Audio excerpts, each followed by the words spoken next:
Dalam tradisi Islam, kisah tentang Gog dan Magog atau Yajuj dan Majuj merupakan salah satu narasi paling panjang, misterius, dan syarat makna dalam perjalanan sejarah manusia.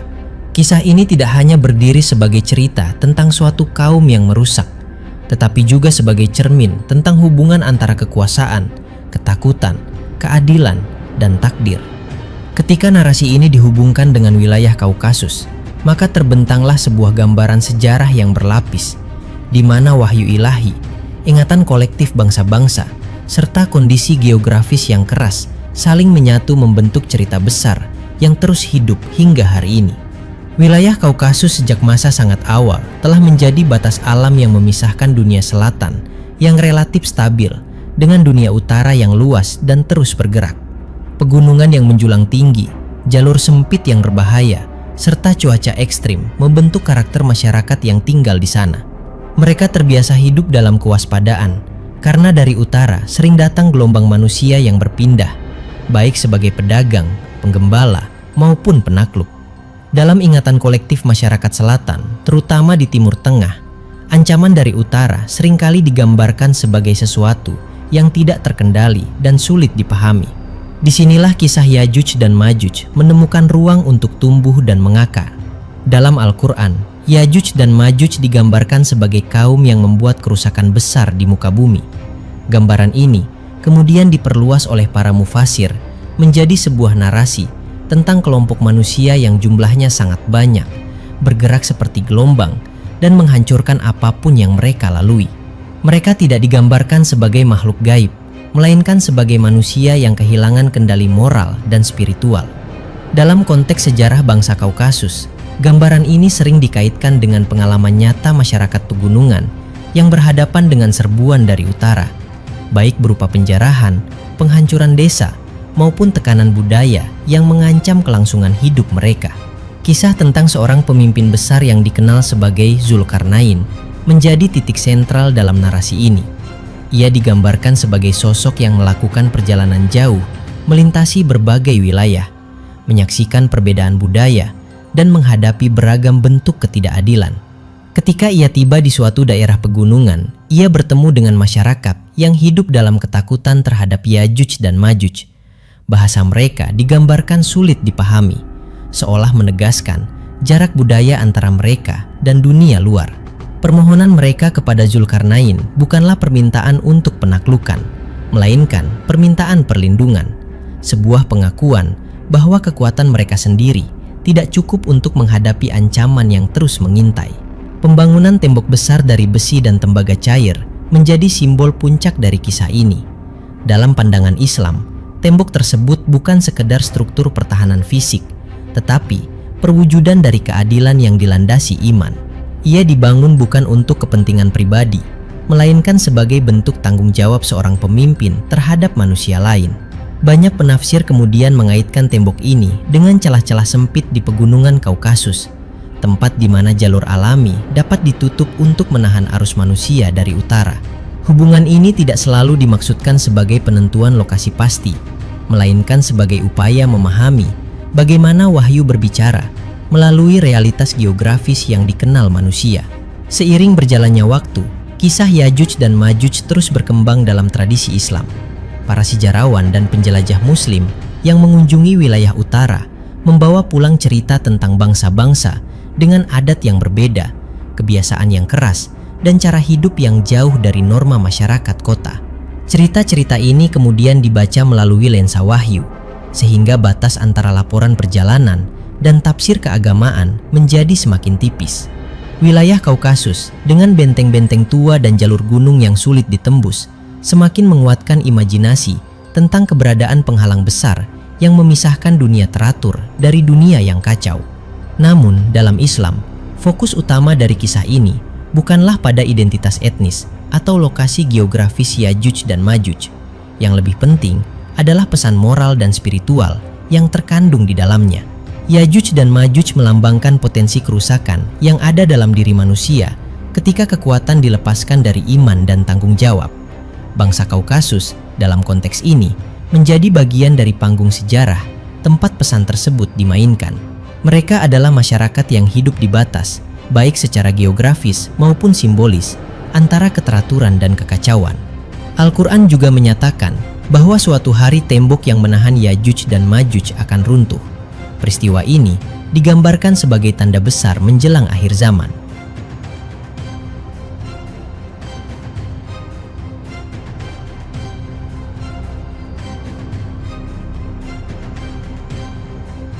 Dalam tafsir Islam, runtuhnya tembok bukan semata-mata peristiwa fisik, tetapi juga simbol runtuhnya batas-batas moral dan spiritual yang selama ini menjaga keseimbangan dunia.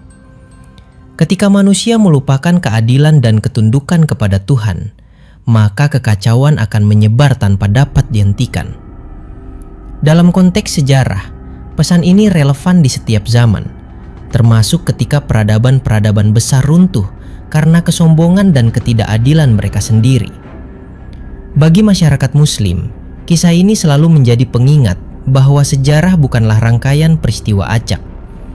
Ia bergerak dalam pola yang dipandu oleh kehendak ilahi. Bangsa-bangsa datang dan pergi, tembok dibangun dan runtuh, tetapi nilai-nilai dasar tentang keadilan, iman, dan tanggung jawab tetap menjadi ukuran utama. Wilayah Kaukasus dengan segala kompleksitas sejarahnya menjadi simbol dari batas yang selalu diuji. Ia mengingatkan manusia bahwa di setiap perbatasan, baik fisik maupun batin, selalu ada pilihan antara menjaga keseimbangan atau membiarkan kerusakan merajalela. Narasi Gog dan Magog atau Yajuj dan Majuj dalam sejarah bangsa Kaukasus versi Islam dengan demikian bukanlah cerita yang selesai. Ia adalah kisah yang terus diperpanjang oleh waktu, oleh perubahan dunia, dan oleh pertanyaan-pertanyaan manusia tentang masa depan. Setiap generasi membacanya kembali sesuai dengan tantangan yang mereka hadapi. Selama manusia masih hidup dalam ketegangan antara kekuatan dan moral, antara rasa takut dan harapan, kisah ini akan tetap relevan. Ia mengajarkan bahwa perlindungan sejati tidak hanya datang dari tembok dan senjata, tetapi dari kesadaran akan batas, dari kepemimpinan yang adil, dan dari iman yang menuntun tindakan manusia dalam menghadapi misteri besar kehidupan. Kelanjutan dari kisah ini membawa kita semakin jauh ke dalam lapisan makna yang lebih dalam, karena setelah tembok dibangun dan ketakutan sementara mereda, kehidupan bangsa-bangsa di wilayah Kaukasus tidak serta-merta menjadi tenang tanpa bayang-bayang ancaman. Dalam narasi Islam, ketenangan itu justru digambarkan sebagai masa ujian, masa di mana manusia diberi kesempatan untuk membangun peradaban, mengolah ilmu, dan menata kehidupan dengan adil. Bangsa-bangsa yang hidup di sekitar pegunungan belajar bercocok tanam di lereng terjal, membangun jalur perdagangan yang melintasi lembah sempit, serta menciptakan aturan sosial untuk menjaga keseimbangan antara kebutuhan bertahan hidup dan nilai-nilai kemanusiaan. Semua ini berlangsung dengan kesadaran bahwa di balik penghalang besar tersebut ada kekuatan yang suatu hari dapat kembali muncul. Dalam tafsir-tafsir Islam yang berkembang kemudian, Yajuj dan Majuj tidak hanya dipahami sebagai ancaman fisik, tetapi juga sebagai gambaran dari kerusakan yang dapat muncul dari dalam peradaban itu sendiri. Ketika bangsa-bangsa mulai melupakan tujuan hidup yang lebih tinggi, ketika keserakahan mengalahkan keadilan, maka sifat-sifat Yajuj dan Majuj dianggap mulai merembes ke dalam masyarakat. Dengan cara ini, kisah tersebut menjadi sangat dekat dengan pengalaman manusia sehari-hari. Bangsa Kaukasus yang hidup di jalur pertemuan berbagai budaya dan kekuatan politik sering mengalami pergantian penguasa, konflik internal, dan tekanan dari luar. Semua itu menjadi ladang subur bagi refleksi tentang bagaimana sebuah masyarakat dapat bertahan tanpa kehilangan jati dirinya. Seiring berjalannya abad, wilayah Kaukasus menjadi saksi kebangkitan dan kejatuhan banyak kerajaan. Dalam setiap fase sejarah itu, kisah tentang tembok dan Yajuj serta Majuj tetap hidup dalam ingatan kolektif, diceritakan dari satu generasi ke generasi berikutnya. Ia hadir dalam bentuk cerita rakyat, nasihat orang tua kepada anak-anaknya, dan renungan para ulama yang melihat tanda-tanda zaman. Ketika bangsa-bangsa besar dari timur dan barat mulai memperluas wilayahnya, Kaukasus kembali menjadi medan perebutan pengaruh. Dalam situasi ini, narasi Islam tentang Yajuj dan Majuj berfungsi sebagai pengingat bahwa kekuatan sebesar apapun tidak akan bertahan lama jika tidak dibarengi dengan tanggung jawab moral. Dalam pemahaman Islam, runtuhnya tembok Yajuj dan Majuj pada akhir zaman digambarkan sebagai peristiwa yang sangat dahsyat. Mereka keluar dalam jumlah yang tidak terhitung, menyebar ke seluruh penjuru bumi, meminum air sungai hingga kering, dan membuat kerusakan yang tidak mampu dihentikan oleh manusia.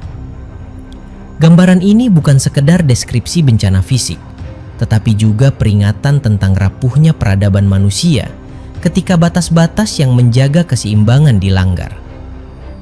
Dalam konteks bangsa Kaukasus yang sejak lama hidup berdampingan dengan alam yang keras, gambaran ini terasa sangat nyata. Mereka memahami bahwa ketika gunung longsor atau jalur runtuh, kehidupan dapat berubah dalam sekejap. Dengan cara yang sama, runtuhnya batas moral dapat menghancurkan tatanan sosial yang telah dibangun selama berabad-abad.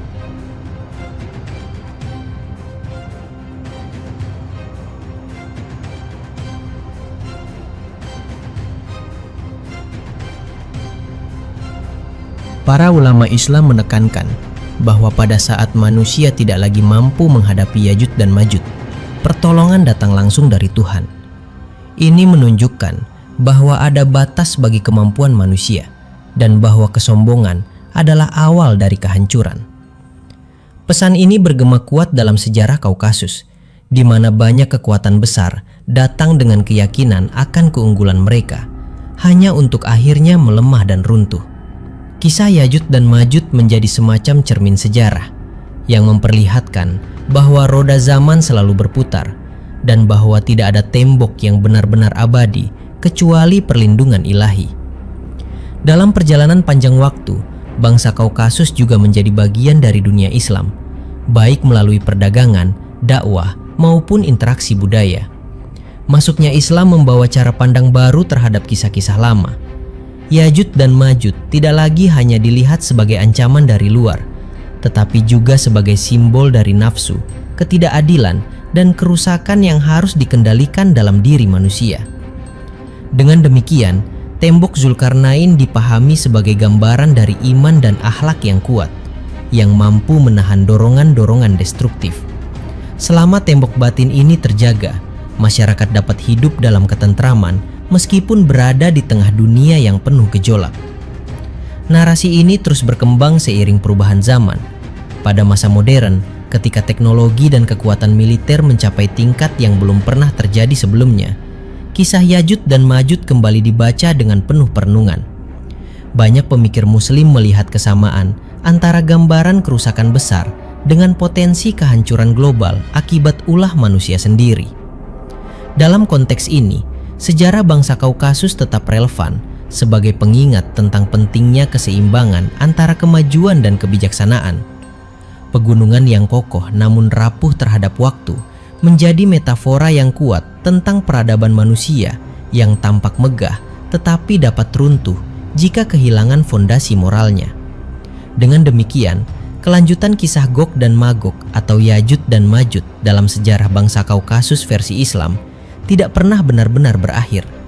Ia mengalir bersama waktu, berubah bentuk sesuai dengan kebutuhan pemahaman manusia, namun tetap membawa inti pesan yang sama. Kisah ini mengajarkan bahwa di balik setiap tembok fisik ada tembok nilai, di balik setiap ancaman luar ada tantangan batin, dan di balik setiap akhir selalu ada awal yang baru.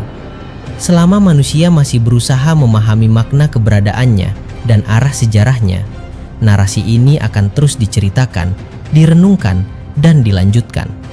Kelanjutan dari kisah ini semakin menegaskan bahwa misteri Yajuj dan Majuj dalam pandangan Islam bukanlah cerita yang terkurung di masa lampau, melainkan sebuah alur panjang yang terus berjalan seiring perjalanan manusia itu sendiri. Setelah masa-masa pergolakan besar, bangsa-bangsa yang mendiami wilayah Kaukasus perlahan membentuk identitas mereka, melalui ingatan akan ancaman, perlindungan, dan batas. Pegunungan tidak lagi hanya dipandang sebagai benteng alam, tetapi juga sebagai saksi bisu dari doa-doa dan harapan manusia agar dunia tetap berada dalam keseimbangan. Dalam kesadaran kolektif ini, kisah tentang tembok yang dibangun untuk menahan Yajud dan Majud berubah menjadi simbol ketertiban yang harus selalu dijaga, bukan hanya dengan kekuatan fisik, tetapi dengan kebijaksanaan.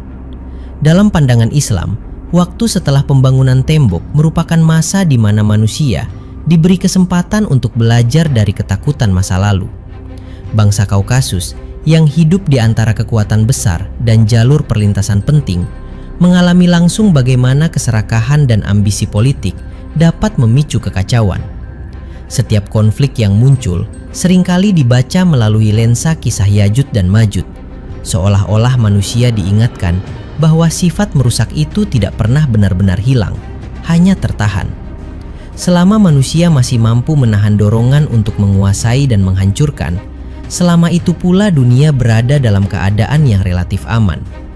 Para pemikir Muslim kemudian menekankan bahwa Yajud dan Majud bukan hanya tentang suatu kaum tertentu, tetapi tentang kondisi ketika jumlah, kekuatan, dan teknologi manusia berkembang tanpa kendali moral. Dalam tafsir ini, bangsa Kaukasus menjadi gambaran nyata tentang bagaimana peradaban kecil dapat bertahan di tengah tekanan besar dengan berpegang pada nilai dan keteraturan. Mereka membangun komunitas yang erat, memelihara tradisi, dan menyesuaikan diri dengan lingkungan yang keras.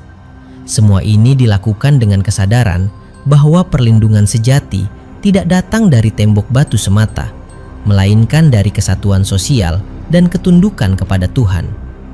Seiring berjalannya abad, cerita tentang Yajud dan Majud juga menjadi bahan renungan dalam menghadapi perubahan dunia. Ketika perdagangan meluas, teknologi berkembang, dan hubungan antar bangsa semakin kompleks, ketakutan lama berubah bentuk.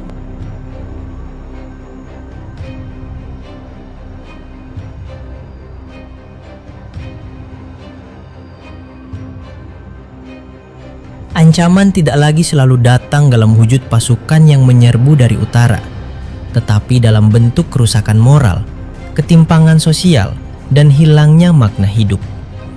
Dalam konteks ini, kisah Yajud dan Majud kembali menemukan relevansinya. Ia mengingatkan bahwa kerusakan terbesar seringkali bermula dari dalam, dari keputusan-keputusan kecil yang mengabaikan keadilan dan tanggung jawab. Bangsa Kaukasus dengan sejarah panjang hidup di persimpangan peradaban menyimpan pelajaran berharga tentang ketahanan. Mereka belajar bahwa setiap masa damai harus diisi dengan persiapan, bukan hanya persiapan fisik, tetapi juga persiapan batin. Dalam pandangan Islam, inilah makna terdalam dari tembok Zulkarnain. Ia bukan sekadar penghalang terhadap musuh luar, tetapi juga latihan bagi manusia untuk membangun batas dalam dirinya sendiri.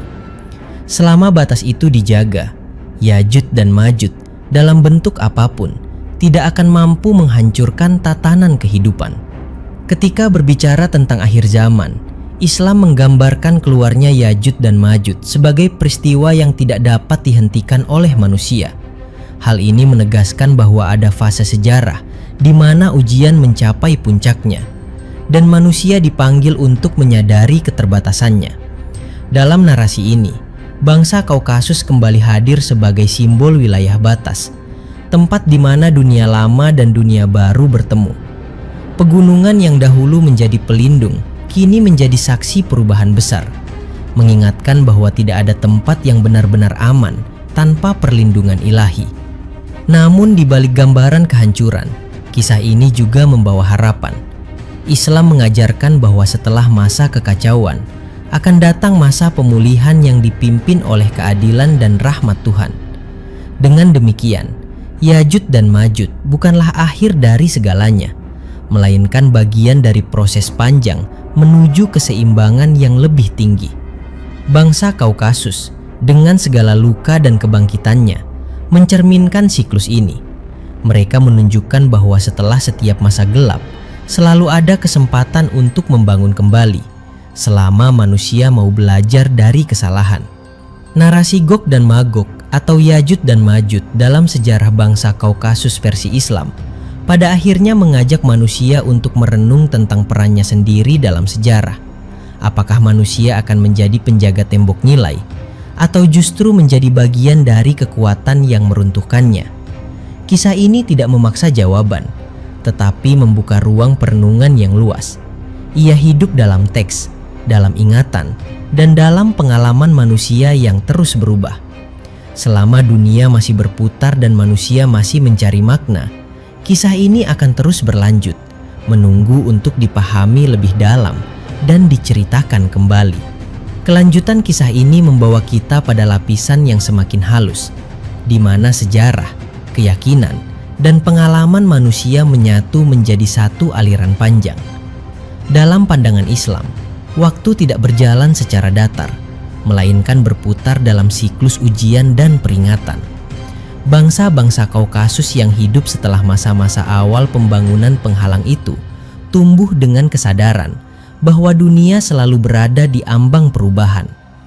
Mereka mewarisi cerita tentang nenek moyang yang pernah hidup dalam ketakutan besar, tentang malam-malam panjang ketika suara dari balik gunung dibayangkan sebagai tanda datangnya kehancuran. Cerita-cerita itu tidak sekedar diwariskan sebagai legenda, tetapi sebagai peringatan agar manusia tidak lengah ketika keadaan tampak aman. Dalam kehidupan sehari-hari, masyarakat Kaukasus membentuk tradisi yang menekankan kehati-hatian, kebersamaan, dan penghormatan terhadap alam. Pegunungan yang keras mengajarkan bahwa kekuatan tidak selalu berarti penaklukan, melainkan kemampuan bertahan dan menyesuaikan diri. Dalam tafsir Islam, sikap ini sejalan dengan pesan kisah Yajud dan Majud, bahwa manusia tidak diciptakan untuk merusak, tetapi untuk menjaga keseimbangan. Ketika keseimbangan itu terganggu, baik oleh kesombongan, keserakahan, maupun lupa diri, maka kerusakan akan muncul dalam berbagai bentuk. Seiring berjalannya waktu, dunia di sekitar Kaukasus berubah dengan cepat. Jalur perdagangan menghubungkan wilayah ini dengan negeri-negeri jauh, membawa ide, keyakinan, dan ambisi baru. Setiap perubahan membawa harapan sekaligus ancaman. Dalam konteks ini, kisah Yajud dan Majud sering dipahami sebagai cermin yang memantulkan wajah zaman. Ketika kekuatan besar muncul dan berusaha menguasai wilayah dengan kekerasan, masyarakat mengingat kembali cerita tentang kaum perusak yang tidak mengenal batas. Namun ketika perdamaian dan keadilan ditegakkan, mereka melihat bayangan tembok yang masih berdiri, bukan sebagai bangunan fisik, tetapi sebagai tatanan nilai yang melindungi kehidupan. Para ulama Islam di berbagai masa menegaskan bahwa salah satu kesalahan terbesar manusia adalah mengira bahwa ancaman selalu datang dari luar. Dalam banyak penjelasan, Yajud dan Majud digambarkan sebagai peringatan bahwa kerusakan dapat tumbuh dari dalam peradaban itu sendiri.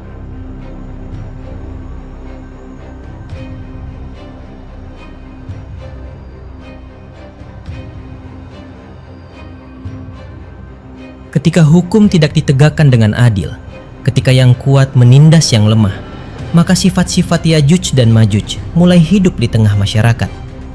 Bangsa Kaukasus yang berkali-kali mengalami penjajahan dan konflik internal memahami pelajaran ini dengan cara yang sangat nyata. Mereka melihat bagaimana kehancuran seringkali dimulai bukan dari serangan asing, tetapi dari perpecahan dan hilangnya rasa tanggung jawab bersama. Dalam pandangan Islam, tembok yang dibangun oleh Zulkarnain juga mengandung makna tentang kerjasama. Ia tidak dibangun oleh satu orang saja, tetapi dengan keterlibatan masyarakat yang dilindunginya. Hal ini mengajarkan bahwa perlindungan sejati tidak dapat ditegakkan tanpa partisipasi bersama. Dalam sejarah Kaukasus, nilai ini tercermin dalam cara komunitas saling membantu menghadapi kesulitan, baik dalam menghadapi bencana alam maupun ancaman sosial. Kebersamaan menjadi benteng yang tidak terlihat, tetapi sangat kuat, menahan berbagai bentuk kerusakan yang mengancam dari waktu ke waktu. Ketika memasuki masa yang lebih mendekati zaman modern, kisah Yajuj dan Majuj kembali dibaca dengan sudut pandang baru. Perkembangan teknologi, senjata, dan komunikasi membuat dunia terasa lebih kecil, tetapi juga lebih rapuh. Dalam tafsir kontemporer Islam, banyak yang melihat bahwa gambaran keluarnya Yajuj dan Majuj dalam jumlah besar mencerminkan potensi kehancuran global yang dihasilkan oleh tangan manusia sendiri. Dalam konteks ini, sejarah bangsa Kaukasus tetap relevan sebagai pelajaran tentang hidup di batas, tentang bagaimana menjaga identitas dan nilai di tengah arus perubahan yang sangat kuat. Narasi Islam menekankan bahwa pada akhirnya manusia akan sampai pada titik di mana kekuatan dan kecerdasannya tidak lagi mampu menyelamatkannya. Pada saat itulah ketergantungan kepada Tuhan menjadi satu-satunya jalan. Kisah tentang hancurnya Yajuj dan Majuj melalui kehendak ilahi mengajarkan bahwa keadilan terakhir tidak berada di tangan manusia. Pesan ini memberikan ketenangan bagi mereka yang hidup dalam ketidakpastian, termasuk masyarakat Kaukasus yang sejarahnya dipenuhi dengan pergolakan. Mereka belajar bahwa meskipun dunia tampak tidak adil, ada tatanan yang lebih tinggi yang mengatur segalanya. Dengan demikian, kelanjutan kisah Gog dan Magog atau Yajuj dan Majuj dalam sejarah bangsa Kaukasus versi Islam semakin menegaskan bahwa ini bukan sekedar cerita tentang masa lalu atau masa depan, melainkan tentang perjalanan batin manusia. Setiap generasi menghadapi Yajuj dan Majujnya sendiri dalam bentuk tantangan moral, sosial, dan spiritual. Tembok yang harus dibangun pun berbeda-beda, tetapi esensinya tetap sama, yaitu menjaga batas agar kehidupan tidak jatuh ke dalam kekacauan. Selama manusia masih mampu merenung, belajar, dan menjaga keseimbangan, kisah ini akan terus hidup, mengalir, dan menunggu untuk dilanjutkan kembali. Kelanjutan kisah ini semakin membawa pembaca masuk ke ruang perenungan yang lebih dalam, di mana waktu tidak lagi dipahami sebagai garis lurus, melainkan sebagai arus panjang yang membawa ingatan, peringatan, dan harapan. Dalam pandangan Islam, kisah Yajuj dan Majuj selalu hadir sebagai bayangan yang mengikuti perjalanan manusia, bukan untuk menakut-nakuti, melainkan untuk menyadarkan. Bangsa-bangsa Kaukasus yang hidup di antara gunung, lembah, dan jalur sempit warisan nenek moyang perlahan memahami bahwa sejarah mereka bukan kebetulan. Setiap konflik, setiap masa damai, dan setiap perubahan besar selalu memiliki gema dari kisah lama tentang batas yang dijaga dan batas yang dilanggar. Dalam kehidupan masyarakat Kaukasus, cerita tentang ancaman dari utara dan perlindungan dari Tuhan membentuk sikap mental yang khas. Mereka tumbuh dengan kesadaran bahwa dunia tidak sepenuhnya dapat dikendalikan oleh manusia. Alam yang keras mengajarkan kerendahan hati, sementara ingatan kolektif tentang Yajuj dan Majuj mengajarkan kewaspadaan. Dalam tafsir Islam, sikap ini selaras dengan ajaran tentang keseimbangan, bahwa manusia diberi akal dan kekuatan, tetapi juga diingatkan untuk tidak melampaui batas. Ketika batas itu dilanggar, baik oleh individu maupun oleh suatu bangsa, maka kerusakan akan menyebar seperti air yang menemukan celahnya. Seiring berlalunya generasi, kisah ini tidak hanya hidup dalam teks keagamaan, tetapi juga dalam cara masyarakat memandang kekuasaan. Penguasa yang adil dipandang sebagai penjaga tembok nilai, sementara penguasa yang zalim dianggap sebagai ancaman dari dalam.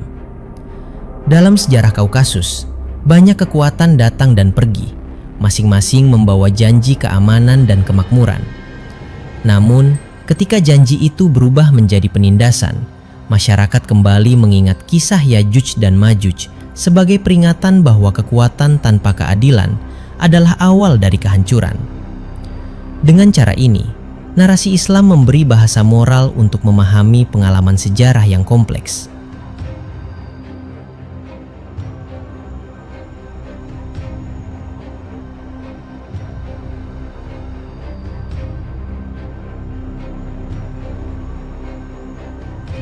Dalam pemikiran Islam, salah satu aspek paling penting dari kisah Yajuj dan Majuj adalah penekanan pada jumlah dan ketidakmampuan manusia untuk mengendalikan mereka ketika waktunya tiba. Gambaran ini sering dipahami sebagai simbol dari situasi di mana masalah telah tumbuh terlalu besar karena diabaikan terlalu lama. Bangsa Kaukasus yang terbiasa hidup dengan sumber daya terbatas memahami makna ini dalam kehidupan nyata. Mereka tahu bahwa masalah kecil yang dibiarkan dapat berubah menjadi bencana besar. Dengan demikian, kisah Ya'juj dan Ma'juj menjadi pelajaran tentang pentingnya menjaga keseimbangan sejak awal, sebelum kerusakan mencapai titik yang tidak dapat diperbaiki. Ketika dunia memasuki masa perubahan besar, dengan ilmu pengetahuan dan teknologi yang berkembang pesat, kisah ini kembali menemukan relevansinya. Dalam tafsir modern, Ya'juj dan Ma'juj sering dipahami sebagai gambaran dari potensi destruktif manusia yang dilepaskan tanpa kendali moral. Senjata yang mampu menghancurkan kota, eksploitasi alam yang berlebihan, dan ketimpangan sosial yang semakin lebar, semua dibaca sebagai tanda-tanda bahwa tembok nilai mulai retak. Dalam konteks ini, sejarah bangsa Kaukasus berfungsi sebagai pengingat bahwa hidup di batas menuntut kebijaksanaan ekstra. Mereka yang hidup di wilayah perbatasan selalu tahu bahwa sedikit kelalaian dapat berakibat fatal. Dalam narasi Islam, saat keluarnya Ya'juj dan Ma'juj juga digambarkan sebagai masa di mana manusia yang beriman diuji dengan kesabaran dan keteguhan. Mereka tidak diminta untuk melawan dengan kekuatan yang sia-sia, tetapi untuk bersandar kepada Tuhan.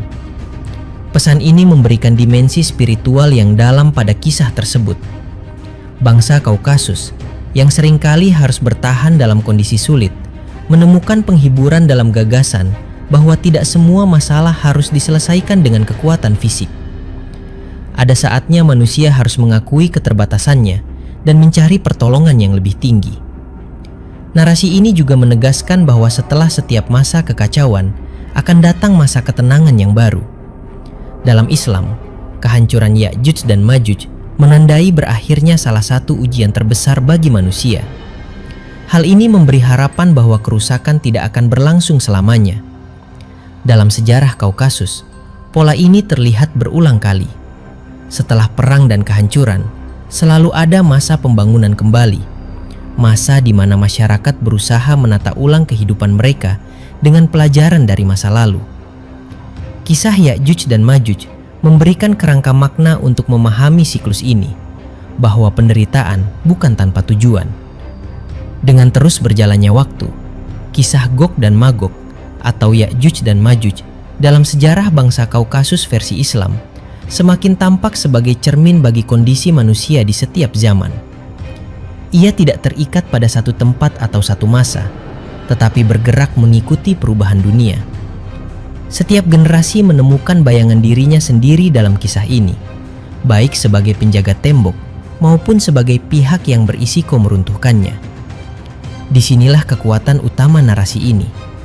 Ia tidak memaksa satu tafsir tunggal, tetapi membuka ruang perenungan yang luas. Selama manusia masih hidup berdampingan dengan kekuatan besar, baik kekuatan alam maupun kekuatan ciptaannya sendiri, kisah ini akan terus relevan. Bangsa Kaukasus, dengan sejarahnya yang penuh batas dan pertemuan, menjadi latar yang sangat kuat untuk memahami pesan tersebut. Mereka mengajarkan bahwa hidup di dunia ini selalu berada di antara dua kemungkinan, menjaga keseimbangan atau terjatuh ke dalam kekacauan. Kisah Ya'juj dan Ma'juj mengingatkan bahwa pilihan itu selalu ada dan bahwa masa depan ditentukan oleh bagaimana manusia menjaga batas-batas yang telah dititipkan kepadanya. Kelanjutan dari alur panjang ini semakin memperlihatkan bagaimana kisah Ya'juj dan Ma'juj dalam pandangan Islam tidak pernah benar-benar terlepas dari realitas kehidupan manusia. Ia selalu hadir sebagai gema, kadang samar, kadang sangat jelas, tergantung pada keadaan zaman. Bangsa-bangsa Kaukasus yang hidup di antara peradaban besar perlahan menyadari bahwa posisi mereka bukan hanya geografis, tetapi juga simbolis. Mereka hidup di garis batas antara ketertiban dan kekacauan, antara dunia yang dibangun dengan aturan dan dunia yang digerakkan oleh naluri. Kesadaran ini membentuk cara mereka memandang sejarah, seolah setiap peristiwa besar adalah bagian dari rangkaian panjang yang telah digariskan sejak dahulu. Dalam pandangan Islam, manusia tidak pernah sepenuhnya bebas dari ujian. Ketika satu ancaman berlalu, ancaman lain muncul dengan wajah yang berbeda. Setelah tembok yang menahan Ya'juj dan Ma'juj berdiri, ujian manusia bukan lagi tentang bertahan dari serangan langsung, melainkan tentang bagaimana menggunakan masa aman dengan bijaksana. Bangsa Kaukasus yang menikmati perlindungan alam dan warisan tradisi menghadapi godaan untuk melupakan sumber ketentraman mereka.